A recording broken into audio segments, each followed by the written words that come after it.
that sport transmission mode. I'm going downhill, but I'm going to floor it just so you can see the performance of HR-V. And winds all the way out. It's just about 7,000 RPM. And again, I'm going downhill, so I'm getting pretty good speed. But that gives you an idea of, like, you know, how quick this car might be overall.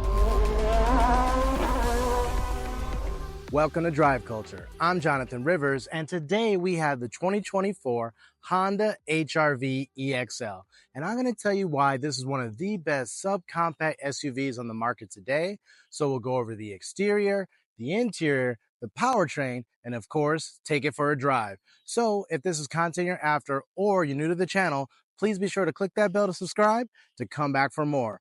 And with that, let's get after it. All right, guys, here we are with the exterior of the 2024 Honda HR-V EX-L.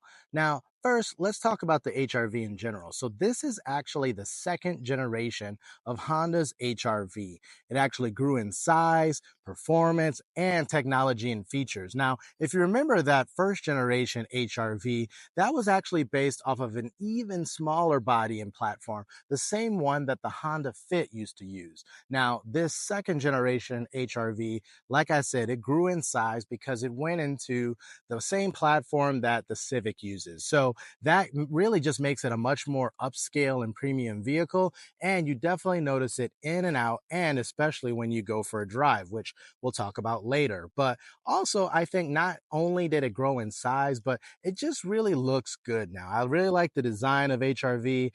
It looks a lot more clean, has a lot better surfacing, and just really looks like more like a class above, quite frankly. So let us know your guys' thoughts in the comments down below. But for 2024, let's talk about specifically the trims that are available. So it's pretty easy, guys. Pretty much you go HR-V LX, the entry trim. That one is $25,100 MSRP. Or you can jump up to the sport trim, gives you some bigger wheels, some dark accents. That's $27,200. Or you pay another $2,000 to get this, the EX-L. So that's $29,200. And any of those trims are available with Honda's all-wheel drive system, but they're going to charge you an extra $1,500 to get it. So essentially, the car that we're looking at here today is actually, you know, the $29,200 plus the $1,500. So it's $30,700 MSRP, which doesn't include the upcharge for the paint. And speaking of paint, that is crystal black pearls. It's Honda's traditional black paint. Looks really good on the HR-V. Everything blends in. So let's just jump right into the exterior design. So up front, you've got these awesome full LED headlights with these daytime running lamps. Again, I think it looks really premium. You got the big H mark up front. And then HR-V, depending on the trim, also has like a really interesting grille design here. So here is these very large like hexagons, and it's functional, it's open. Down below, you have like kind of a more traditional opening there. And you also, on this top trim, do get parking sensors. So there's 4 up front. You can see them here. And also you do get this extra little kind of intake design, which actually is functional. It actually creates an air curtain alongside of the vehicle. But let's go ahead and kind of take a step back so you can see the whole, you know, profile and silhouette of HR-V. So like I said, the styling got really good in this second generation. Truly looks like a, you know, an entryway into the Honda brand. You know, has a lot of you know, premium cues and designs. Now, with this being the EX-L, it actually has 17-inch wheels. So the tire here is a 215 60R 17, but it is like a machine finish, kind of this like split 5-spoke design. Let us know your guys' thoughts and comments down below. Admittedly, if you were to get something like the sport trim for HR-V, you actually get a larger wheel. You actually get an 18-inch wheel that's painted in a gloss black. So I think that one might look better here, but still, it does kind of have a premium look and design. You also get LED turn signals on the side mirrors. And again, as we make our way around the side, I think the profile is really good. For me, I think maybe the back is where HR-V kind of stands out. It has really premium LED taillights. They look really good at nighttime. Simple badging, HR-V, the Honda badge. And although Honda doesn't normally do this, they actually put if the car gets all-wheel drive, it's kind of like this like sticker that's in the rear windshield. So that's kind of unique and different from the rest of the Honda lineup. So, but you do have that kind of silver cladding down below. No exposed exhaust finishers here on this trim, but again, I think it's just kind of like an entry level, premium, subcompact SUV. HR-V really pulls it off as far as design. So again, let us know your guys' thoughts down below. Also, let us know if you'd like to see other trims of HR-V on this channel. We're happy to bring it to you. So with that, let's go ahead and hop inside to talk about the interior. All right, guys, here we are inside the 2024 Honda HR-V EX-L. And if you're familiar with the Civic, the CR-V, even the Accord, everything's gonna feel instantly recognizable as a Honda. And not just from like features and tech, but also just again from the design element. It kind of carries over this long, honeycomb, grill design that goes over the vents, the HVAC system. That's been a signature design element Honda's been using since the launch of the Civic. But it is unique for HR-V, where like the Civic uses these like almost like joystick style knobs to control the HVAC vents. On the HR-V, they're kind of these flat knobs. So I'm not really sure which one's easier to use, but it's definitely a unique approach that they've gone with for HR-V. But outside of that being the top trim fully loaded, there's really some good touch points in here. So you got a leather wrapped steering wheel, no contrast stitching or anything, but again, it definitely feels good in your hands.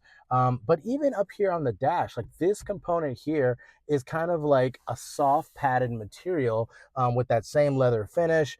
You do get a little bit of contrast stitching there. So overall, it's kind of like premium materials. Even on the door linings, you get some contrast stitching.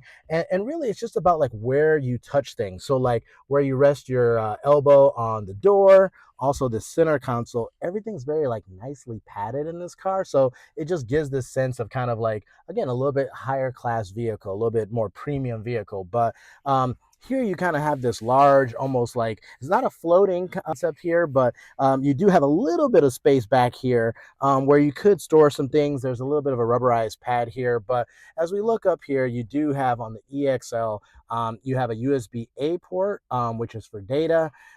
You also have a wireless charging pad, which is nice, and it's kind of recessed, so your phone's not going to be like flying around. Two nice sized cup holders. You do have a mechanical style gear lever here, and we'll talk about the different modes and what that can do. Speaking of modes, these are all your switches back here to change the drive modes, to adjust the hill descent control, electronic parking brake, as well as the brake hold feature. And then even down here on the side, you get two more USB-C charging ports on both sides. So right there, there's three charging spots. So in addition to the wireless charging pad, inside here, you get actually this is pretty good space back here. There's a big cubby here underneath the center armrest. Other than that, you've got good HVAC buttons. Pretty simple. It's AutoZone climate, which is nice. Pretty good size glove box. But let's talk about some of the tech and features. So on this top trim, you do get the 9-inch color touchscreen, which offers wireless Apple CarPlay and Android Auto compatibility. So that's always obviously a really nice feature to have. As far as the gauges go, you get one analog gauge for like your speedo, but there is a digital gauge off to the left that is customizable. It can show you your music, your fuel efficiency, navigation directions, things like that. So that is somewhat customizable and a pretty nice feature. Other than that, even though this is the top trim HR-V, unlike some of the other Honda models that get like the Bose premium audio system, here you're left with an 8-speaker, I want to say it's a 180-watt audio system, which again, you wouldn't think, with just 8 speakers, but it sounds really good. It actually has really good audio performance. And I know other reviewers have said that as well. So kind of surprising there. So that's really nice. And then you do get an opening and closing, power moonroof here. Not a full panoramic roof, but it is a nice feature as well. So let's talk about the seats here. They're a very nice design. They do have like contrast stitching. They're full leather, and they actually are heated as well. There's a three-stage heated seat function for both the driver and passenger. Now, the driver's seat is power, but the passenger seat is a manual adjustment. So, but again, given the price point for the car, I can't necessarily ding it for that. So let's go ahead and next talk about the second row seat. All right, guys, here we are in the second row of the Honda HR-V EX-L.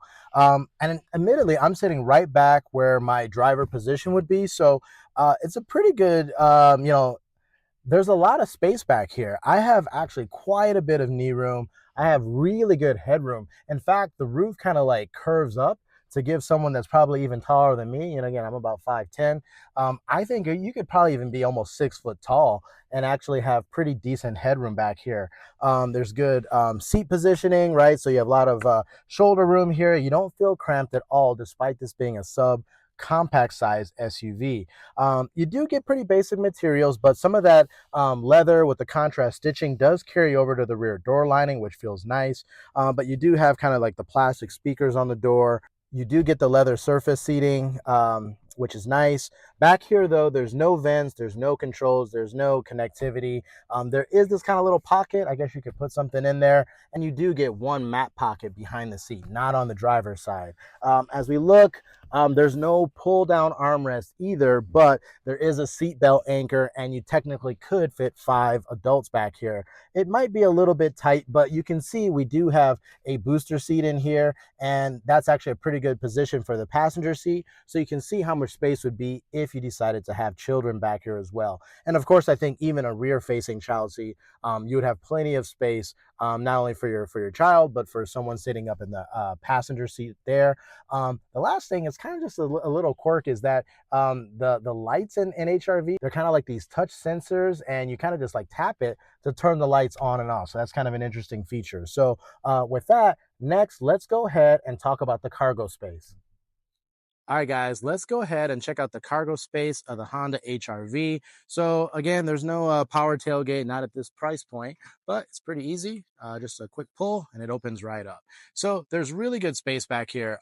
It's actually 24.5 cubic feet of space with the seats like that. And you can see they're a 60-40 split folding type of seat. Pretty easy to access. Again, essentially you just can grab the handle here and then the seat falls forward. When you do that, this space actually grows to 55.1 cubic feet of space. So really good space given the size of the vehicle and competitive in its segment. And then the only other thing is you can see there's actually a 12-volt socket back here as well. There's nice to be able to power stuff. And then underfloor storage, there's a little bit, if you lift it up, you can see there's these kind of cutouts here in the foam below, and then a jack and things like that. So next, let's go ahead and talk about the powertrain. All right, guys, let's talk about the powertrain of the Honda HR-V EX-L. So it uses Honda's 2-liter naturally aspirated engine. It makes 158 horsepower and 138 pound-feet of torque. It's mated exclusively to a CVT transmission, and like I told you before, all-wheel drive is available on any of the 3 trims. With that said, like I said, this is the only powertrain that comes with HR-V, so there's no step up above that, but there's no better way than to prove that out than to get behind the wheel. So let's go ahead and take this thing for a drive. All right, guys, here we are inside the Honda HR-V EX-L. We're gonna go ahead and take this thing for a drive. So go ahead and throw on my seatbelt, brake on, engine start, stop, push. Okay, starts right up.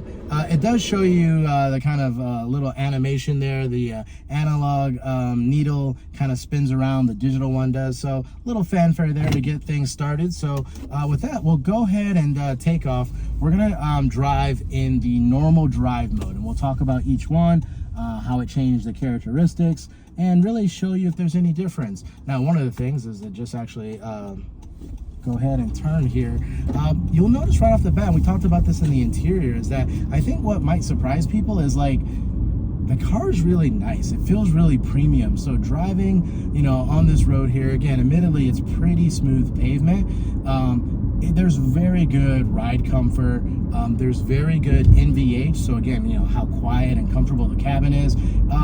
That combined with just some of those soft touch materials and the kind of premium leather surfacing and some of the contrast stitching throughout, man, for like a little over 30 grand, it feels really, really premium inside. So let's go ahead and talk about the drive. So we're in normal mode. There's a little toggle switch back here that says drive mode. So if I pull that back, it shows that there's an econ mode. You get a little graphic in the gauge cluster there, and like you might expect, what that does is that dials back the throttle response. Also might adjust some of your HVAC, some of your climate controls there as well. But again, I think unless you're really trying to hypermile and get a good, you know, fuel economy rating, probably normal mode is enough. Like I said, this car has a 2-liter naturally aspirated engine with 158 horsepower, so it's not like you're going to be racing from stoplight to stoplight anyway. But we'll go ahead and down below here we'll show you what the city, highway, and combined fuel economy ratings are for HR-V. But I tell you what, I think you'll have no problem getting like high 20 mpg, if not like low 30 mpg, just even tooling around town. So it's a pretty fuel efficient car. But here I am again, just cruising along. Now I'm still in econ mode, so I'm gonna push back up into normal. Again, it's really hard to tell what changes between the drive modes, admittedly, so you're probably just going to find it in normal and leave it there, which is fine because, again, it does feel peppy enough. And again, the handling is actually pretty good in this car. Not that you're going to be racing around in your HR-V, but that's just kind of like Honda's DNA, that kind of fun to drive spirit. So one of the other things that I'll talk about is with this mechanical gear lever here, there's actually an S mode. And so if I pull that back, what that does is it puts it into like a sport kind of transmission setting for the CVT, and what that does is it gives you just a little bit more performance on the throttle response, and it doesn't hold gears. There's not really gears to be held, and in fact there's no paddle shifters on HR-V, so you're not going to be kind of like shifting through the simulated gears like you can on some of the models that do have paddle shifters. But inherently when you get into sport mode, again, not super fast. There's 55, right? Again, this car is not super fast, but one of the tricks, I think, to just getting a little bit of extra speed out of this car is, one, using that S transmission mode, but two, isn't necessarily just flooring it. I think that's our natural response, is to go wide open throttle and floor it.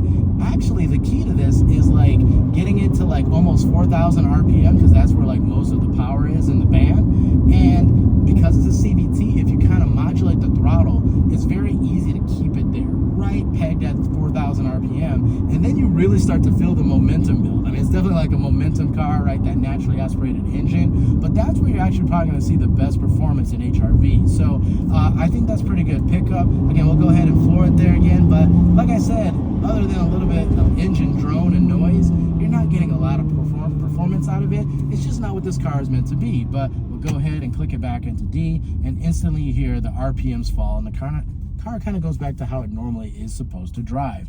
But yeah, lastly, like I said, again, I think this car, given the you know, plus $30,000 you know, price point, is really, really well equipped. It has Honda's, you know, Honda sensing suite of driver assistive and safety technologies. All that's built in.